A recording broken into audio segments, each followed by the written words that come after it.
Hello guys, welcome back to management Mantra by doctor Barkha Gupta. कैसे हैं आप सब? आई होप कि आप लोगों की तैयारी बहुत अच्छी चल रही होगी और आई नो सबकी तैयारी चल रही है, बहुत अच्छी रही है।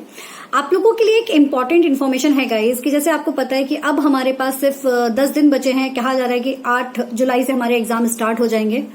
पता नहीं होंगे या नहीं होंगे, क्योंकि बट हमें अपनी तैयारी जो है वो इस हिसाब से करके चलनी है कि हमें 8 तक तैयार होना है।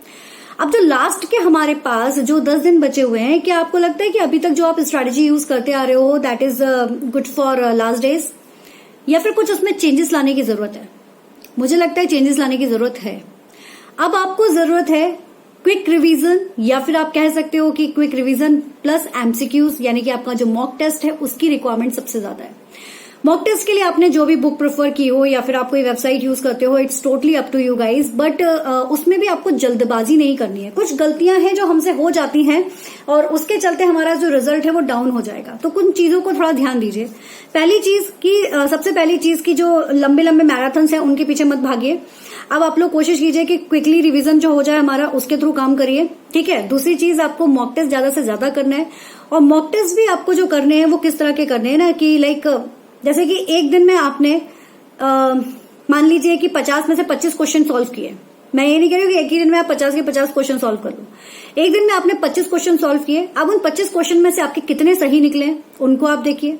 जो गलत निकले हैं तो वो कहां पर गलत हैं उनको आप देखिए। क्वेश्चन सॉल्व करने का तरीका भी कुछ इस तरह का रखिए कि आप एक क्वेश्चन से 5 आंसर्स निकाल रहे हो। मतलब अगर आपने जैसे पढ़ा, मान लो फॉर एग्जाम्पल की लर्निंग थ्योरी या ह्यूरिस्टिक मेथड के बारे में कोई क्वेश्चन पूछ लिया गया टीचिंग एप्टीट्यूड में, या फिर आपने देखा कि वर्टिकल कम्युनिकेशन के बारे में कोई क्वेश्चन पूछ लिया गया है, वहां पर अदर ऑप्शंस भी दिए गए होंगे, diagonal communication, dialogic communications, horizontal communications. तो इनके बारे में भी अपने माइंड में फटाफट रिकॉल करते जाइए।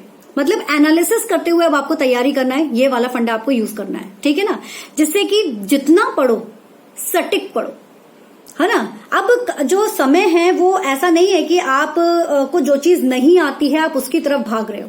अब समय है कि जो मेरा वीक एरिया है उसको तो साइड कर दो, जो मेरा स्ट्रांग एरिया है उस पर अपनी ग्रैप बना लो। 10 यूनिट में से अगर मैं बात करूं पेपर 1 या पेपर 2 किसी में भी, 10 यूनिट में से अगर आपके 7 यूनिट्स बहुत स्ट्रांग है या 5 यूनिट्स आपके स्ट्रांग है, मान के चलो, मैं उन बच्चों की बात कर रही हूँ जिनकी ये कंडीशन है, जिनकी सारी स्ट्रांग है, वेल एंड गुड है। बट अगर ये कंडीशन है तो जो स्ट्रांग पार्ट है उसको इतना स्ट्रांग कर लो कि उसमें से अगर कोई क्वेश्चन आ जाए तो वो मेरा गलत हो ही ना। इस तरह की स्ट्रैटेजी को आप करके चलिए, ठीक है ना। तभी आप अपना जो एग्जैक्ट रिजल्ट है वहां तक पहुंच पाओगे।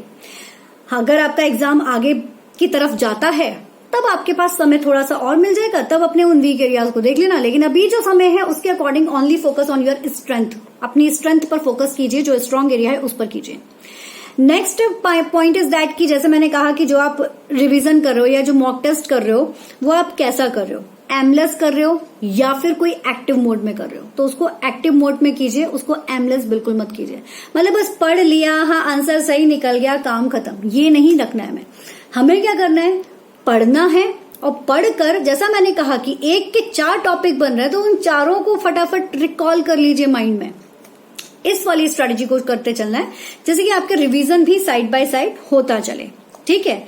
और दूसरी चीज ये है कि अगर हमने अच्छे से पढ़ा होगा तो मान के चलिए कि कुछ टॉपिक ऐसे भी आते हैं। अब आप ये सोच के चलो कि ये मैम कुछ टॉपिक तो ऐसे हैं जो बिल्कुल आउट ऑफ सिलेबस ही आते हैं, भाई उसमें ना तो आप कुछ कर सकते हो ना मैं कुछ कर सकती हूँ, तो उनकी तरफ इतना फोकस क्यों किया जाए।